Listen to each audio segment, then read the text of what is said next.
We're going to just start. Mhm. We have David and Fiona. Thank you very much for joining us. For those of you who I have not had the pleasure of meeting, my name's Leanne Mallett. I'm the RTO manager, or the Meditech Training College manager. We work on level 4 at Strathfield, so come and say hello anytime. And welcome to the third in our series for the Support Worker Professional Development webinar series.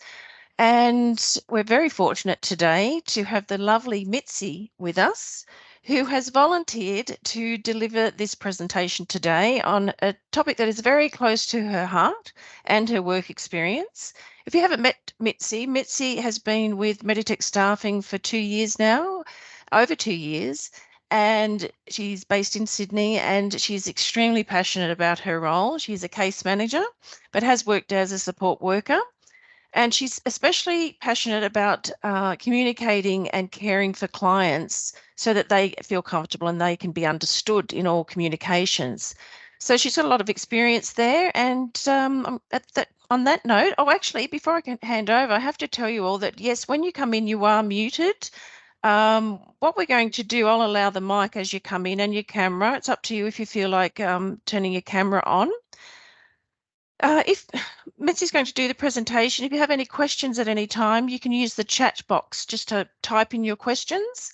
If you hover around the top of your screen, you'll look for an icon that says chat. It's like a little text bubble. That will open up the chat room so you can start typing your questions or comments there. And what we'll do, Mitzi will do her presentation, and then at the end we'll have some questions and answers as well. So on that note, Mitzi, now I can hand over to you. So thank you, Mitzi, for doing this today. Hi, everyone. Welcome. So this is our webinar for working with diversity, my first webinar. So I apologize in advance for being very nervous. Now, to start off, we will do the acknowledgement of country. So in the spirit of reconciliation, Meditech Training College acknowledges the traditional custodians of country throughout Australia and their connections to land, sea, and community. We pay our respect to the elders past and present and emerging, and extend that respect to all Aboriginal and Torres Strait Islanders people today. Okay, so without much further ado, let's talk about diversity. Now, what is diversity?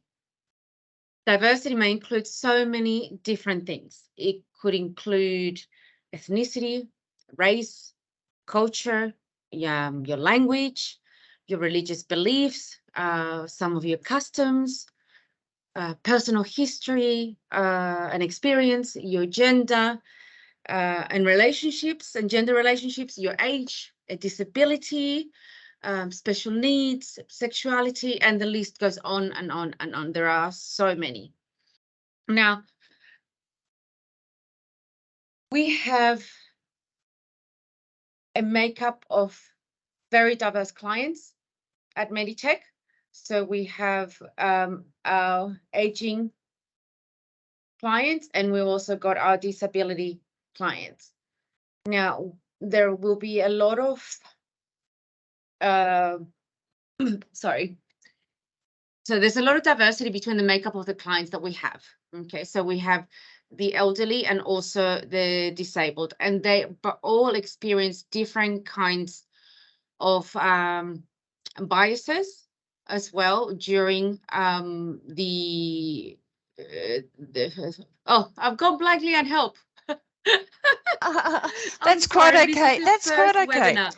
You're doing a fantastic job. Yeah. So so far you've let it, we know that there's what diversity may include. That's up on the screen. Okay, so that's fantastic. And what I think the next slide will help us think about just exactly what is our client's background, and maybe our guest today could use the chat room and type in the different type of cultural backgrounds that you're encountering in the workplace, maybe the problems you're having encountering people from a different cultural background to your own. But we just had a quick think about it, and Mitzi was able to tell me that her experience as a case manager means that we've got clients from everywhere: Greece, Spain, England, Dutch, German, Portuguese, Italian. I'm sure that's not even scratching the top of the surface. What about Chinese? Do we have a lot of Chinese? We must have some Chinese We have a clients. large community of Chinese clients actually Mm-hmm, coming on board. Many more. Yeah. That's good. And Mitzi, if you recall, you're going to tell us about how bias may manifest in the workplace. So how does it raise its ugly head? Look, we're all capable and we're all guilty of having biases, willingly and unwillingly. Some of the biases that, a lot of us may encounter. And as you can tell, I also have an accent. So I do come from a diverse cultural background as well. So I have experienced some of this myself. Now, one of the very common ones that you all may encounter is seeing that like our workforce is predominantly international students and people from diverse backgrounds. I think you guys can all relate to this. Now, a lot of you have very varied experience and you're working in the industry now.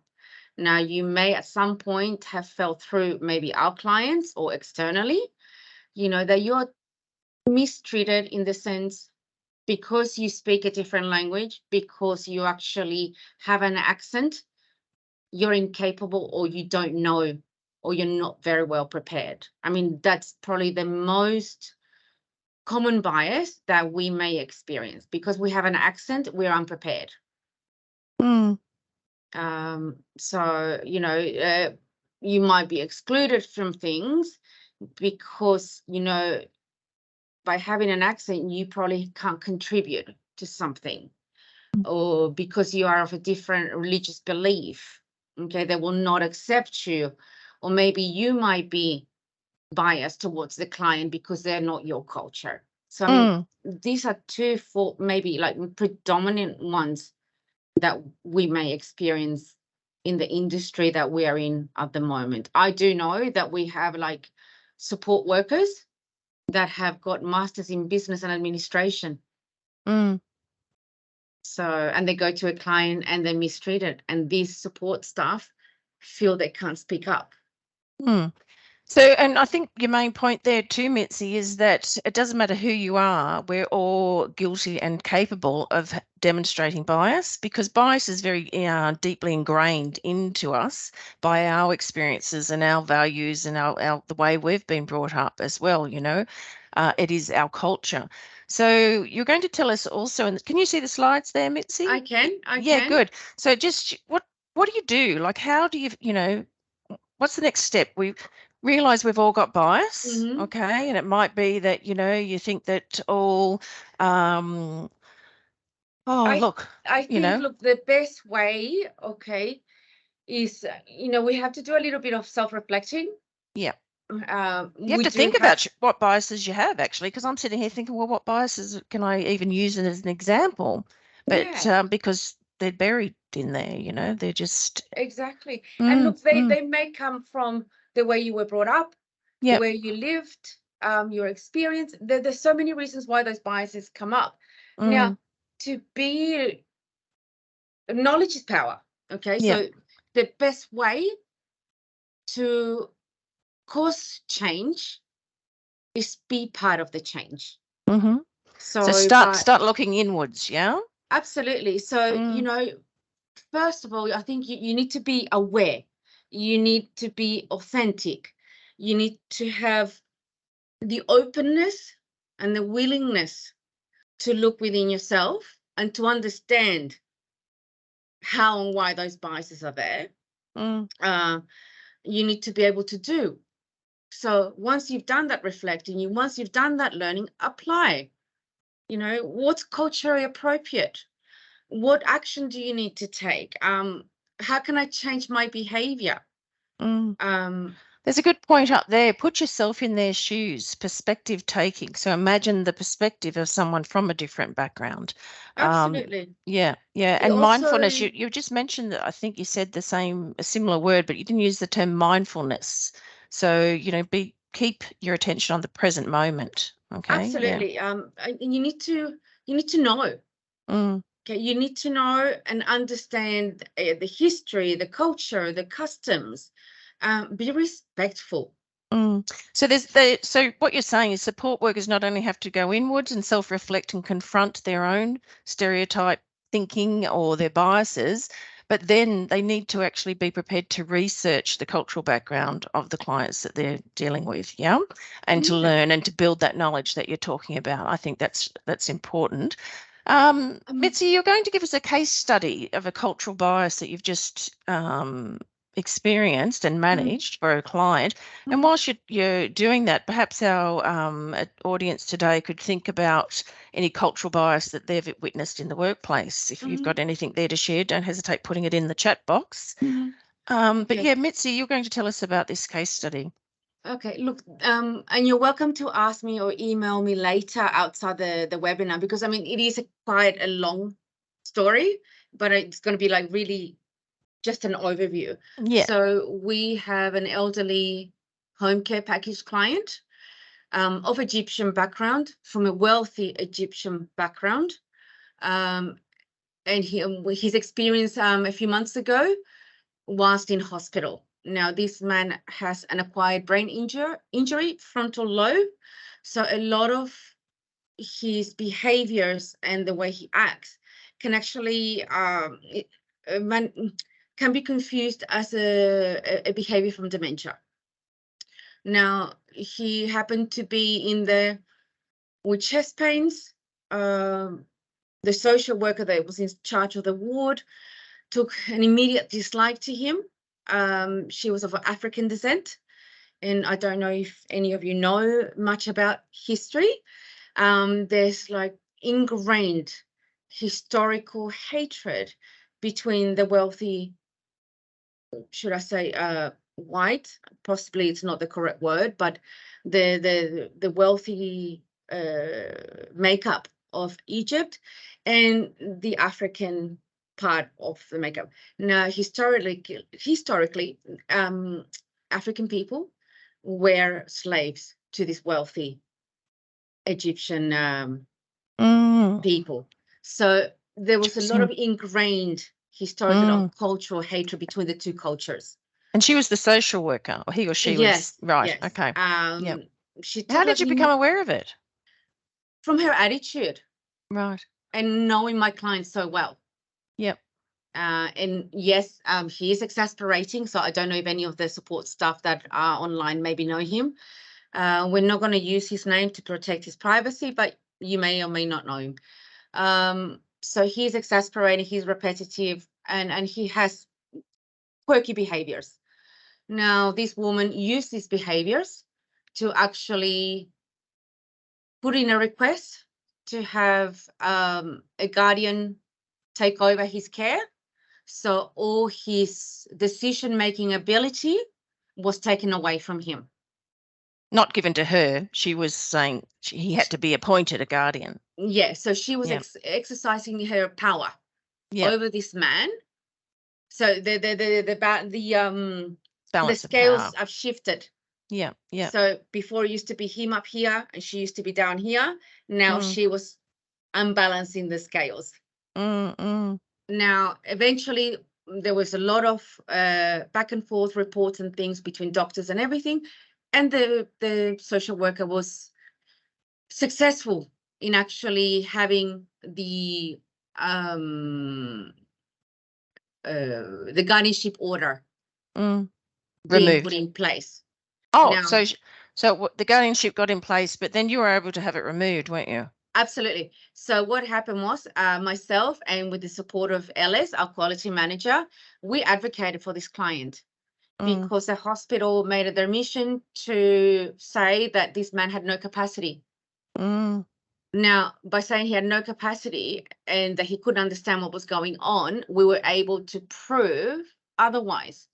Now, they diagnosed him with dementia and they deemed that he had no capacity. Now, we proved that just because a person is diagnosed with dementia doesn't mean they have no capacity. Now, this man for 2 months continuously said, I would like to go home. If I fall, if I die, I want to do it at home. I run no more risk at home than I do here in hospital because the same things could happen. Yeah, So it's an interesting story. I think we need to move on. Just watching the time there, Mitzi. But okay.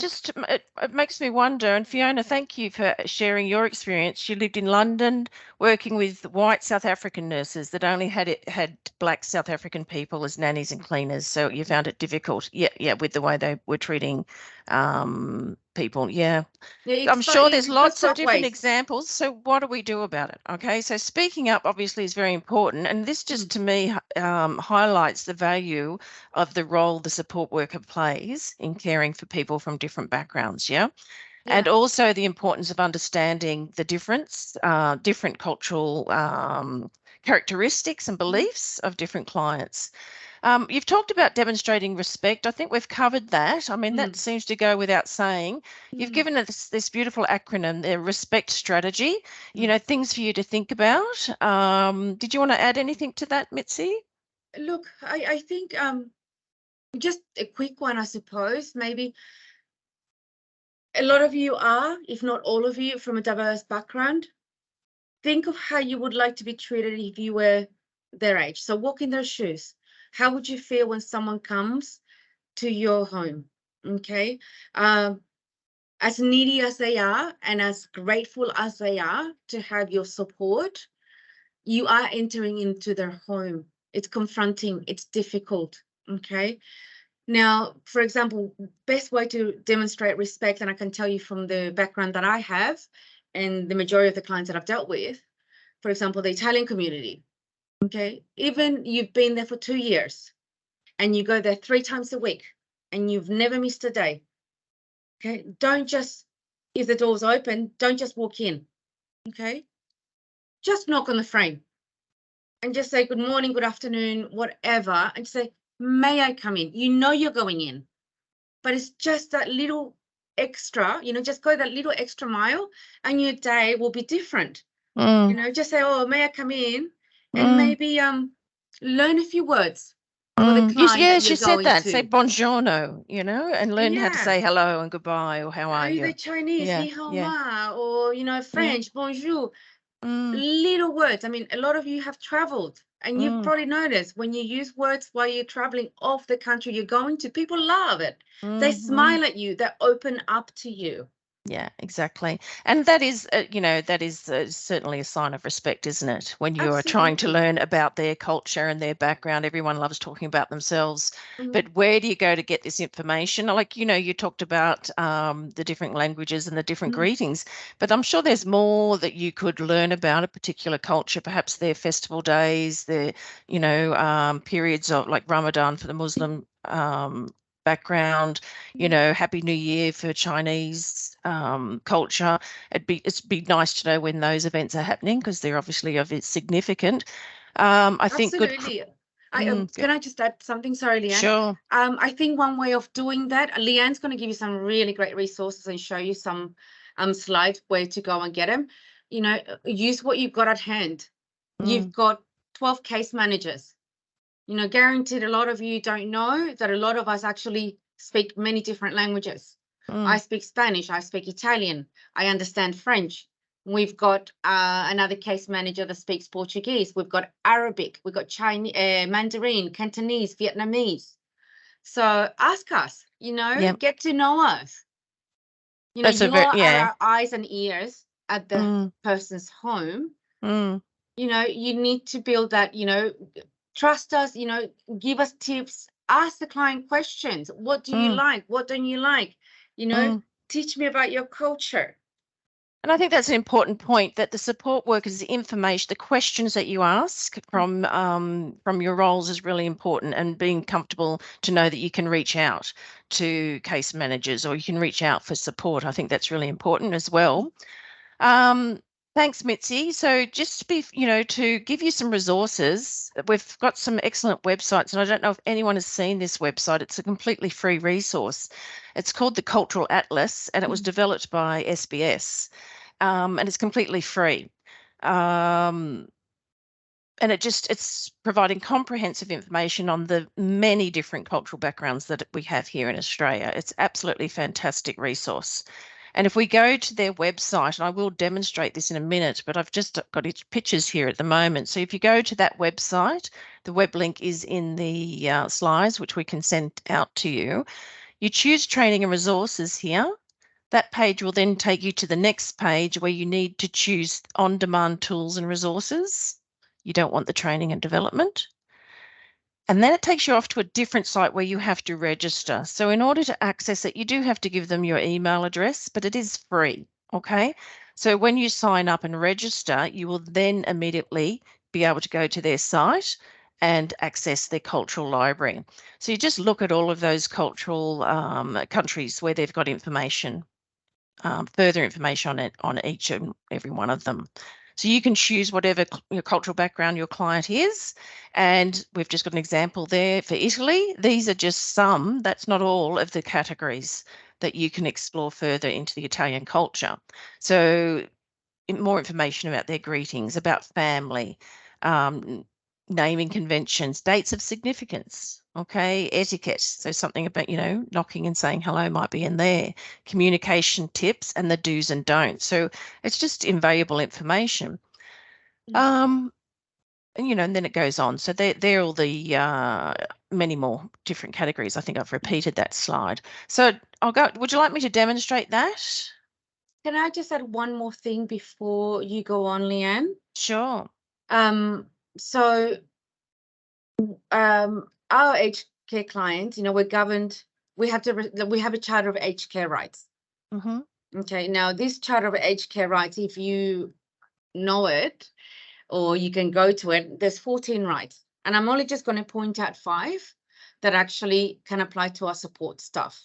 Okay. So be treated with dignity and respect. Okay. Have my identity, culture, and diversity valued and supported. So the road goes both ways. We have to support and respect them, and our workers have to be supported and respected as well. That's exactly right. Yeah. They need to be listened to and understood, and so do you as support staff. Okay. They need to be able to complain free of reprisal and have their complaints dealt fairly and promptly. Same as support staff. Okay. You need to speak up. Nothing will change unless you speak up. And both the client and our support staff need to be able to exercise their rights without adversely affecting the way they're treated. Now, one more thing to all our support staff, especially our young support staff, please, when you are at a client's home, be present. Okay, please do not be on your phone. You're not paid to be on your phone. Put it on do not disturb, put it on silent, let people know that you're working. Be present. Remember, for some people, you may be the only person that actually helps them, the only smile that they see, the only person that listens to them. So it is super important to just make that person your focus. Just be present. Excellent advice there, Mitzi. Excellent mindfulness. We're all trying to achieve this mindfulness, but living and communicating and working in the presence. In the present day, present time, present hour, present minute. Yeah. Just pay it. Yeah. I think that's really good advice. Thank you, Mitzi, for that. I can go and do a demonstration on the Cultural Atlas, but before I do that, the next resource that I want you to look at is the Centre for Cultural Diversity in Ageing. If you haven't seen this already, they have created communication cards, which is not available on the Cultural Atlas site, but it covers all those main communication themes that are listed there. So again, in much the same way, although with this site you do not have to register, you can just go straight into the materials. You just select your language. Okay, so you click on any language, and then you have the option of printing out a 4-card set, so the cards are bigger, so that's an A4 size paper, or 12 cards per page. And so you can then cut them up and perhaps use sign language you have to, or use the cue cards to communicate with your client. And that was just reiterating that we have case managers who can speak a variety of languages, so don't hesitate to reach out. And we've also given you a lot of resources here in the PowerPoint slides, which we will send out to you. And that's our presentation today. So let me just, whilst we're doing that, I'll go off to the website. But just going back to the our audience today, to the group, does anyone have any questions or comments? I have now given you the ability to unmute yourself. If you, yeah, oh, and we've got someone arriving just in time for the end, but that's okay. So yeah, does anyone have any comments or questions about today's topic? I don't know if I've I mean, this was like a really quick overview. overview. There's so much more that could be talked about on this topic. Yeah. But get to know us, when you're in the office, ask Maria, which case manager is here. Introduce yourselves. You might be going to a client of mine, for example, and you have no idea what I look like. Exactly. So we're very approachable. We're nice people. Indeed, indeed.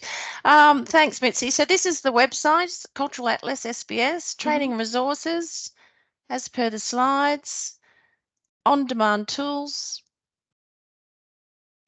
sign up for free. There you go. And then once you've got access, as I do, I'm pretty sure it'll come up. I have to log in somewhere. Oh no, I've actually, I've got access, so I can now go in, and then I can go into all of those areas because it's come up for me because I'm already registered. So do's and don'ts, very easy to read. You can print it out as well. Yeah. So if we don't have any comments or, oh yes, we have a chat. Yes, important for support workers to know their case managers, the client. Oh, absolutely, yeah, and be in contact with them, and let the case manager know if you've got a problem. How do I deal with this? Yeah. Your eyes and ears there. So exactly. if you don't speak up, nothing will change unless we know about it. Yeah. And as you said, you could be the only person that they see. And maybe we're preaching to the converted here. I'm sure we are. Preaching to people that are probably doing this already, but we really appreciate you coming along today. Doesn't look like anyone has anything to say or to chat, but you can reach out to us at any time. The Meditech Training College is on level 4. Come and say hello. We'd love to see you. And thanks again. If you'd like to talk to me, give me a call. Sounds good. Thanks, Mitzi, so much.